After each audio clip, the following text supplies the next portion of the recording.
I often say how excited I am to have a guest on the show, but today I am particularly excited because my wonderful friend, I won't call you an old friend for sure, but a friend from a while ago, we've maintained a relationship over the years. Ken Daigle is with us. Ken is an author, a spiritual teacher, and so much more. Welcome to the Element Q podcast. I'm your host, TJ Woodward, and I'm thrilled to have you join us for this empowering journey. Each week, we shine a light on the authors, thought leaders, therapists, coaches, and healers of all types who are making a difference in the LGBTQ plus community. Together, we honor those who came before us, the courageous and resilient trailblazers who stood for our rights and recognition. Their strength laid the foundation we stand on today. Here, we celebrate their legacy by diving into the stories, insights, and tools that inspire gentleness, healing, and transformation. So get ready to be uplifted and empowered. This is the Element Q podcast. Ken, welcome to the show. It's great to be here with you, TJ. Nice to be able to reconnect through this medium.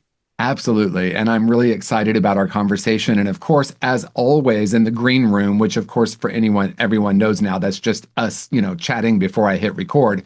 But in the green room, we were talking about what was present for you when you think about or you sit with a deeper healing within the LGBTQ plus community. And you said something that I don't even remember the exact way you said it, but you talked about our own journey versus the image, right? Our image or our own journey. So I thought that might just be a great wide open way to start. Well, and thank you.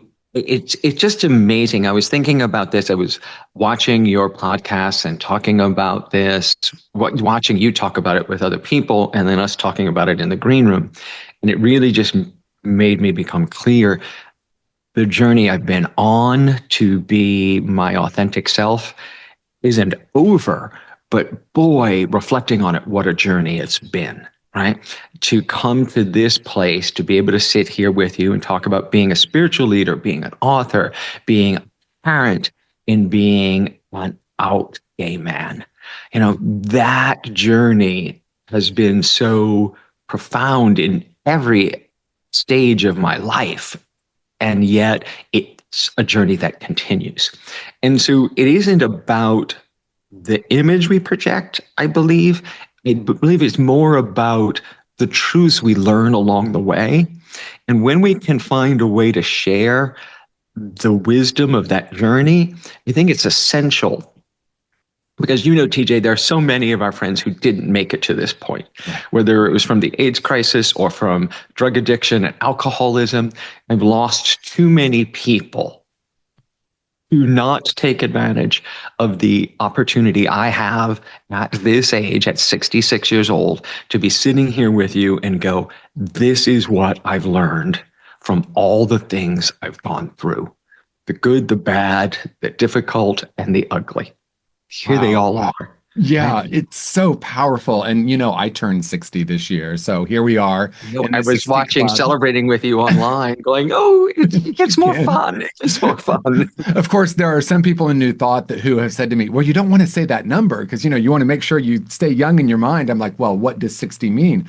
60 is the new, let's say 25. Although with the wisdom of the 60-year-old and the spirit and the physicality of a 25-year-old. How's that? So, yes, exactly. I mean, it's like, I don't feel inside any really different than I did when I was 25. And at the same time, I have to give credit to where I heard it. I heard it on a meme from Oprah that is like, when you don't tell the truth about your age, that you're denying all the wisdom that came with that journey, right? It's like, oh, yeah. It's like, yeah, I don't want to be pigeonholed as this, whatever 66 is supposed to mean or 60s are supposed to mean. But there is real life lessons that I've had every step along the way. I mean, from coming out as a young man, having a career in New York in theater, and even experiencing the homophobia in that, and then entering ministry and the roadblocks to being an out gay minister, even in a progressive organization like Unity, right? And now as an author and keynote speaker and all those different levels of how do you navigate this to retain your self-esteem or even to build it some days, right? And to let other people say there is a way to do this. There is a path through all of this. And so that's what I'm here for. That's what I'm here for now. And I'm trying to own it more and Well, I more mean, each day. and you're owning it in such a powerful way. And honestly, Ken, as you were talking, I was finding myself getting emotional because I was thinking about being this little gay boy in Indiana in the late 1960s and 1970s. The role models that I had, I mean, I was one of the fortunate ones. I actually had gay role models in my church, out gay people, kind of unheard of. I was in a very progressive Christian church, right? Until I found New Thought later. But many people didn't get that. And if I think about like people like you and I, we're big, we're bold, right? We're living life out large. And our friend Temple Hayes, I think of her, being an LGBT person, living large as a spiritual teacher. That really didn't exist when we were growing up. And the reason I found myself getting emotional is I was thinking about like the trials, the tribulations, the harm I've caused myself and others, the things I've gone through all have led to, oh my gosh, the importance and quite frankly, the responsibility of being big, out, proud, who we really are, authentically us on whatever stage we're on, including this room, to share a message not only of hope, but of authenticity, of transformation, not just the light times, but the dark times as well. So I'm so there with you, and my mind's going all these different places at once. But I want to hone in on this. Yeah, an aha in it. My book is being edited, is being published by Unity Books right now. And I was talking to my team who's working with me on it. And I said, one of the most amazing things about the book, and I tear up when I think about this, is I tell my story in the book. The book is about the steps of manifestation, how to lead a truly abundant life that lifts not only you up, but everyone around you up, creating win-win solutions for the planet in this infinite universe where there's more than enough to go around. And I tell the stories of my lover dying of a drug overdose. I tell the stories of my finding my husband, about us, the struggles of us adopting 3 children from different areas of our lives, and how that has shaped and molded us into who we are today. And all of it is a side note to the real point of the book, that my gay, out, proud life is the side note to telling a bigger story about the universality of all of our journeys is real progress. Is real progress, DJ. It's not that, oh, gay author, gay minister, gay spiritual teacher, Ken Daigle is doing this. It's like, no, Ken's doing this. And these are just the stories of his life. And that didn't exist 20 years ago. It's Yeah. so true. Not without someone dying of an overdose or a suicide at the end, right? I was thinking about the movie Making Love, which was like the first kind of serious movie with a gay character. And I remember watching it and being, I think I was a tween or a teen when that came out. And I remember relating to it, but then also just the devastation. And we're here as part of our journey being gay men, only part of our story. But when we tell our story in an authentic way, we can all relate to one another, right? There's a universal oneness in the transformation that we go through, regardless of our life experiences. Right. And there's It's something almost about, it's a side note that I'm gay. exactly. And yet it's fabulous too at the same time. Well, it does influence your view of life and your view of others. I do have that. I mean, when you were talking about that too, it's like Brokeback Mountain is what, is 15 years old, right? No, maybe 20 years old now, Brokeback Mountain. But it was so tragic. That was the only out gay movie, right? It was a gay love story, but it was tragic. And before that was Tom Hanks in Philadelphia, where he was to die. And, it's just, no, there's much more to be told. So that's the positive. That's the positive of where we've been. How you get there. What I'd like to say to anyone listening is wherever you're, no matter what your age is, there's always more work to do on it. I remember when I was filling out the application to Unity Ministerial School, I was working as a licensed teacher or becoming a licensed teacher at a church here in California.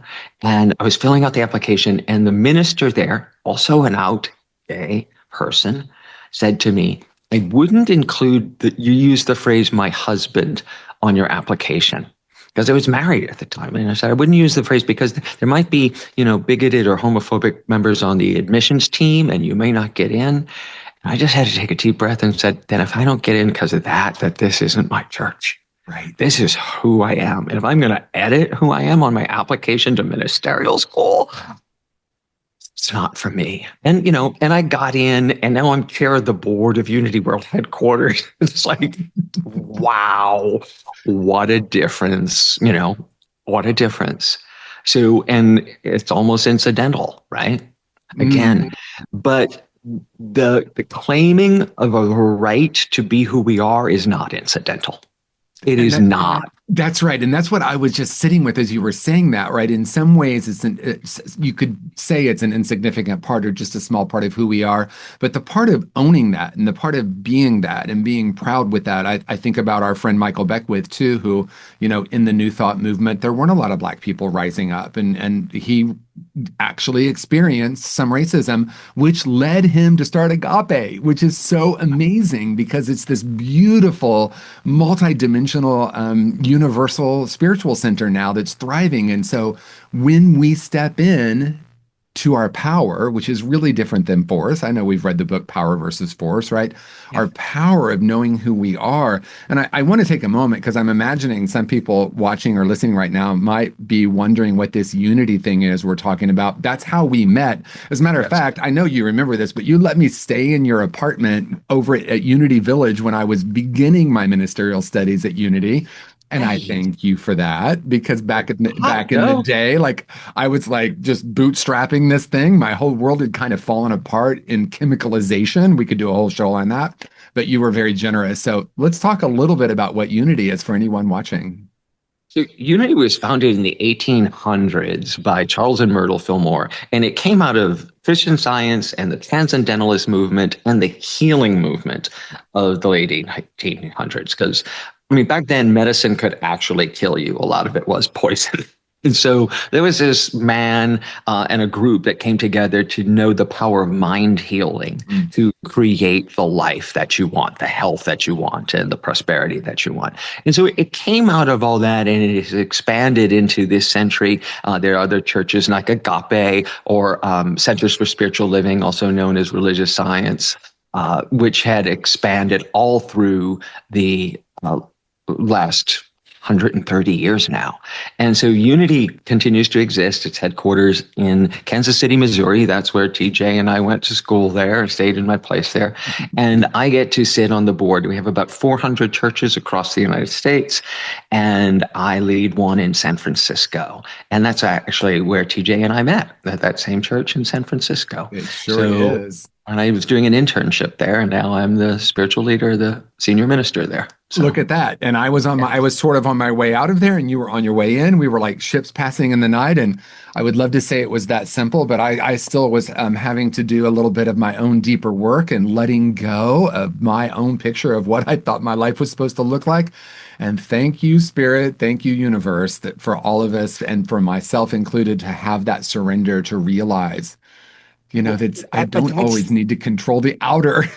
That's the key. One of the steps in my book, I have 5 steps of manifestation. The last one is be open. And watching your journey, I now use you as a role model. I sent your website when you announced something you were doing this week. I sent it to my team going, look at this model. Look at what TJ's doing, right? This is exactly what we can do for the book. And I love that. It's like, and Mel Robbins talks about it in the Let Them. It's like, you don't get jealous of people. I'm upset that they're leading your life. It's like, they're leading the way. They're clearing the trail. It's like, yes. And I've watched you, TJ, just take what could have seemed like adversity and doors closing and going through the doors that were open or the window that was open and crawling through the window sometimes and turning it into a whole industry. But what I also witness, and this is where I want to be really genuine with you, is that it's successful because the whole model is about helping people. Right. The whole model is about lifting people up. And I think that's one of the gay superpowers too, right?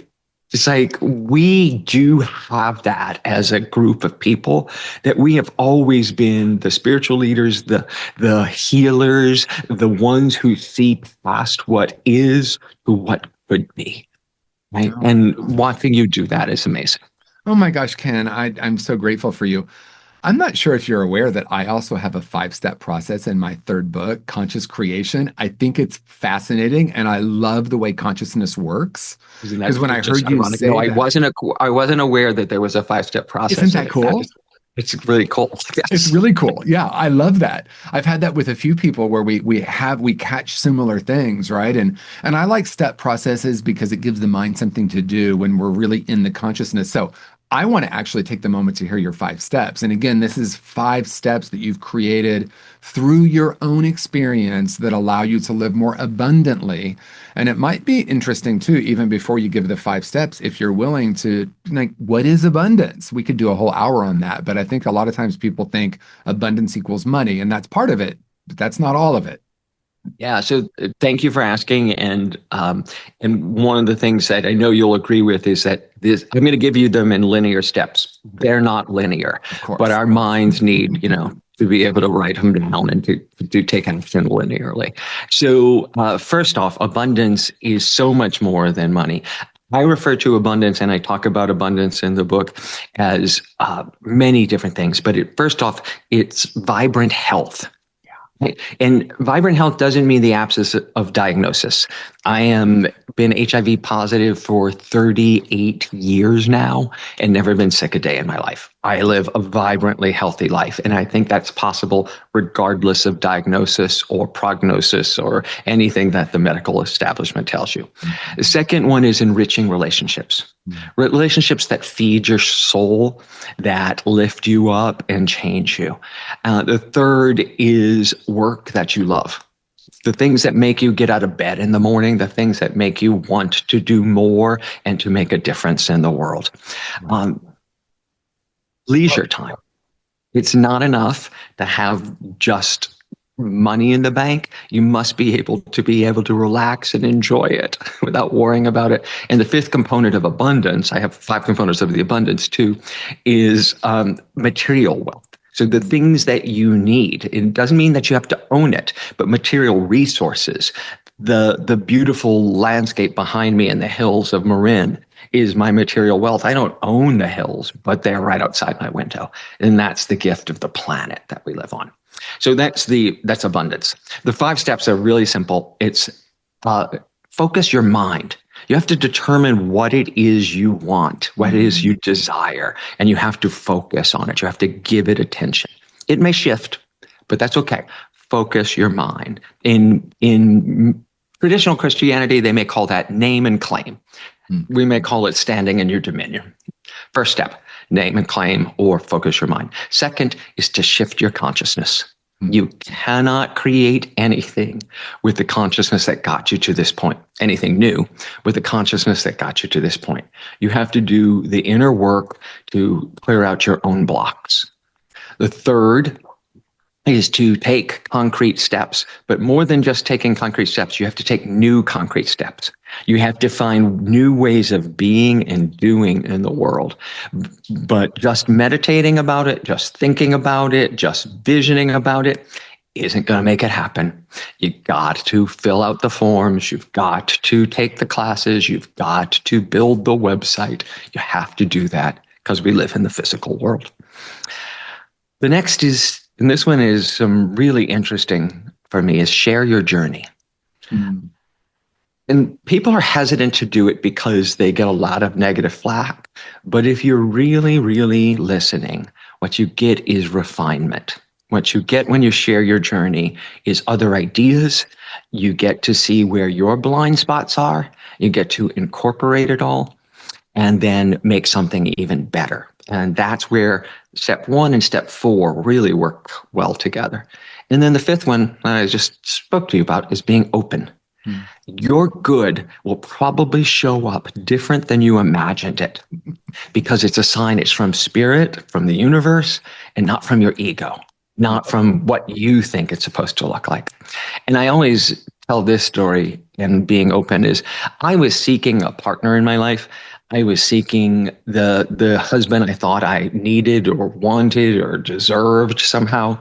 And I was frustrated. And then I went on a dinner with a good friend of mine from the 12 step programs that I'm a member of.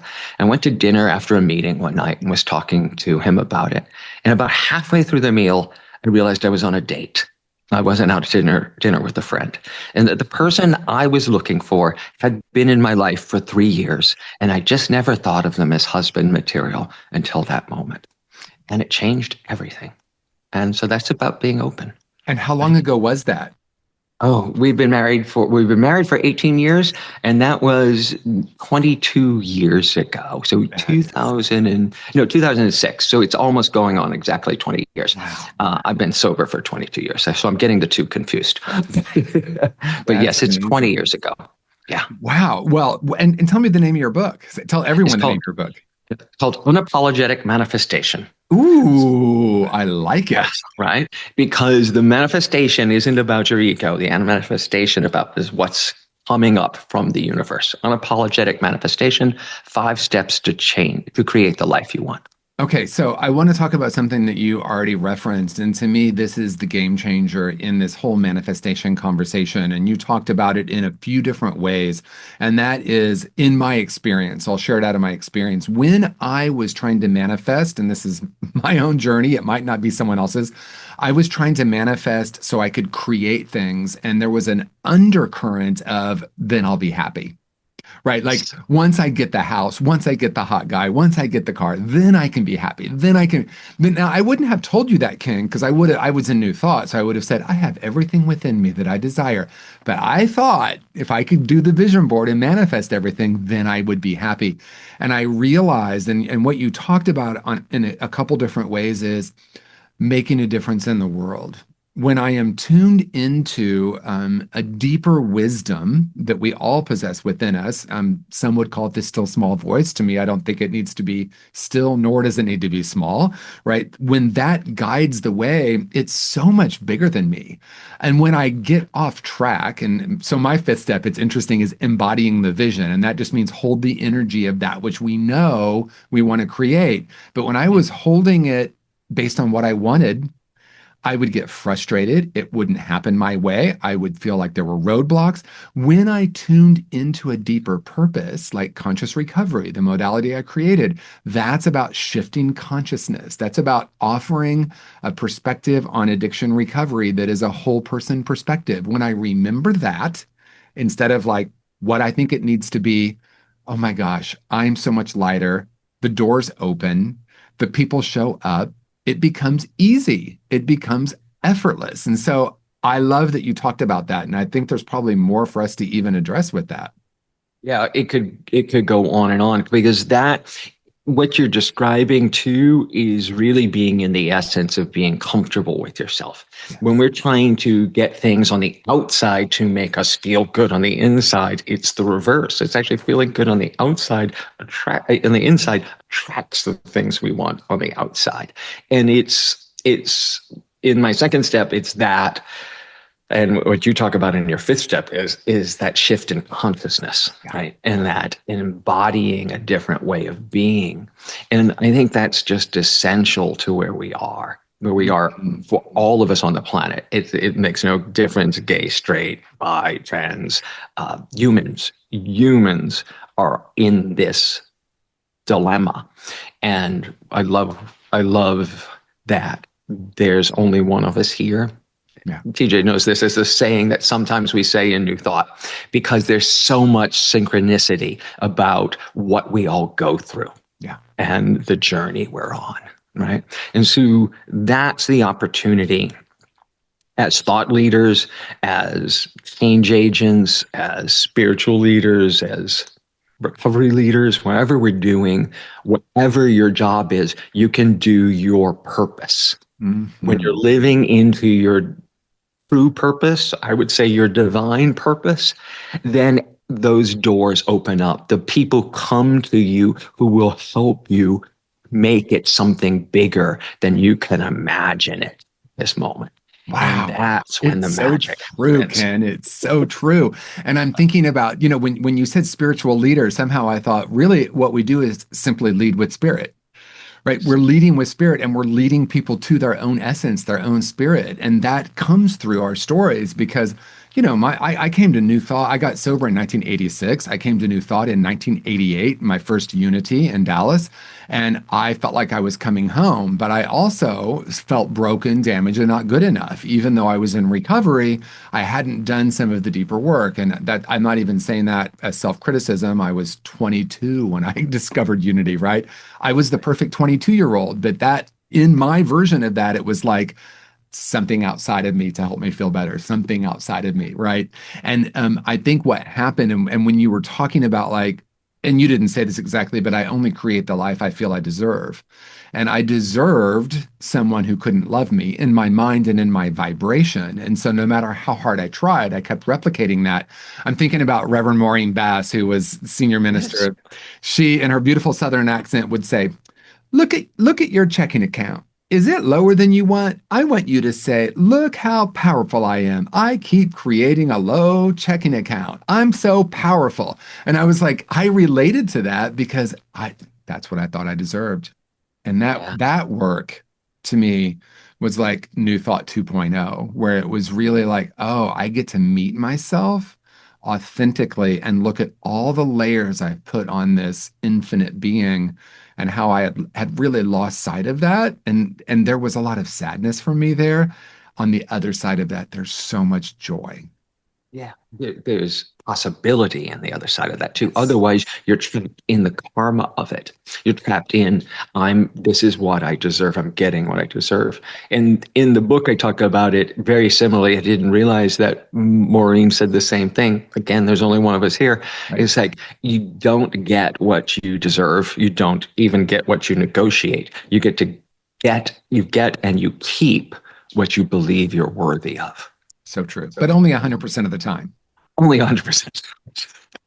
And I laugh now, but there were a lot of tears with that one through my journey because I just kept finding myself repeating the patterns. And I also appreciate that you said some version of there's no finish line here. I'm always evolving. Otherwise, why are we here? I mean, maybe we chose to be on this very dense planet at this time where there's so much happening that really the light workers are being called forward. Oh. And if that sounds too esoteric for someone, that just means our authentic selves, our authentic beingness, who we really are, and bringing that into the world. Imagine a world for a moment where we all pause and reflect Well, there's and enough really of lean into there's yeah. only one of us here.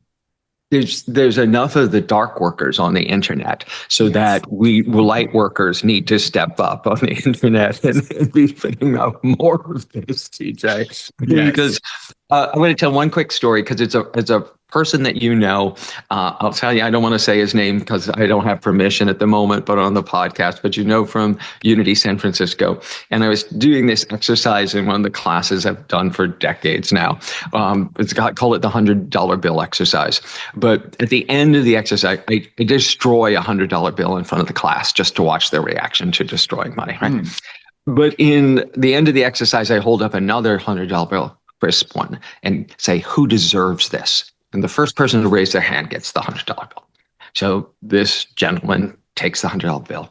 And at the end of the class, he comes up to me, he raises his hand, I give him the $100 bill. And he comes up at the end of the class and he says, I didn't hear a word you talked about the whole rest of the class because it made me so uncomfortable. It gave away the $100 to the guy sitting next to me. Mm. And I was like, wow, thanks for sharing that, because you really truly will not be abundant and experience abundance until you learn to receive. Yeah. And it's been one of the hardest journeys of my own life. And, from what I know of yours and read, Yep. to be able to say, I accept the compliment. I accept my good. I accept that I am worthy. Yes. And that's what I want every young person, newly out person to hear from us old folks here.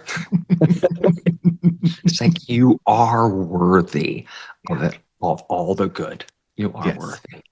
And it's really reminding me as we move toward the close of the conversation, that I do remember being a little kid and being so filled with love, joy, happiness, connection, Mhm. abundance, vibrance. Like that's how I came in, and that's how we all come in, right? And I came into a system that programmed me in so many different ways, consciously or unconsciously. Boys don't do that. That's not that, all the messages that caused me to start believing in my own brokenness. And that became my operating system for so long. And it only took me about 20 years to dismantle that in new thought and in recovery, but I got there. And there was this Yeah. beautiful moment where I realized that the most arrogant thing I can do is think that I'm worthless. Right? That's Yes. the most arrogant thing anyone can do is to say, I don't deserve a life filled with love and connection. And to get that, not as an intellectual concept, but to understand as I know that, I can radiate that into the world because I had an idea that that was selfish in some way. But the truth is, my believing in my brokenness and creating more of that in the world, that's the act of arrogance. And I did it for so long. And then I realized, oh my gosh, our God-given, our spirit-led, whatever word we use, right, is to be this vibration, this higher vibration. And that's what healed me, is people around me doing that around me and for me. So who am I not to say yes to that? Right. Exactly. The gift is the wound becomes the gilded, the Japanese, pottery being repaired with the gold. It's like the wounds, when we take the time to heal them, become our gifts to the world and become the way the light gets out. Right. Yes. And so that's the ultimate good. Not that the things that happen to us were good, but the good comes from our wrestling with it and getting the blessing from it, right? So Learning. true. Okay, so we could talk for another hour. I have so loved this conversation. I've loved reconnecting with you. We are kindred spirits. I'm so grateful for that. I want to know if you could please tell our viewers and our listeners, I don't know when your book comes out, but how to find you. Your everything will be in the show notes, of course, but I really want to hear when do we get our hands on your book because I'm excited So about it. the book will be published. It'll be a book and a companion journal workbook, and so there's a practical guide to it too. And it will come out on January 27th. So it's around the corner. In the meantime, you can go to the5steps.org and it'll give you information. You can sign up for my newsletter, the Abundant Living newsletter. You can get on that, and you can find more information from me at kendaigle.org. So that one's going to be up next week, but I don't know when this is going to be released. But anyway, kendaigle.org, the5steps.org, and the book is called Unapologetic Manifestation. Amazing. And we are here to not apologize for our manifestation, but to celebrate it and know that as we do that, we spread more love into the world. What a beautiful what a beautiful thing to offer the world, right? I think about what did my 15-year-old, 17-year-old, 22-year-old really need? And that is love. And that's who we've chosen to be here as a vibration of that frequency. So thank you for saying yes, Ken. Everyone, I know you love this episode, so please share it, like and subscribe, and send it to someone who you can think of who might really resonate with this, who it might help. Thank you, Ken. I appreciate you. I love you. I'm so grateful for you. Peace and Thank you, blessings, TJ. everyone. Thank you for joining us for this episode of the Element Q podcast. It's an honor to walk this path of healing and transformation with you. Remember, the courage and resilience of those who came before us live on in each of us. Let's continue to carry their legacy forward as we support one another in creating a world filled with love, gentleness, and empowerment. If you enjoyed today's conversation, please subscribe, leave a review, and share this podcast with someone who needs to hear it. Together, we're building a brighter future, one story at a time. Until next time, I'm TJ Woodward, and this has been the Element Q podcast.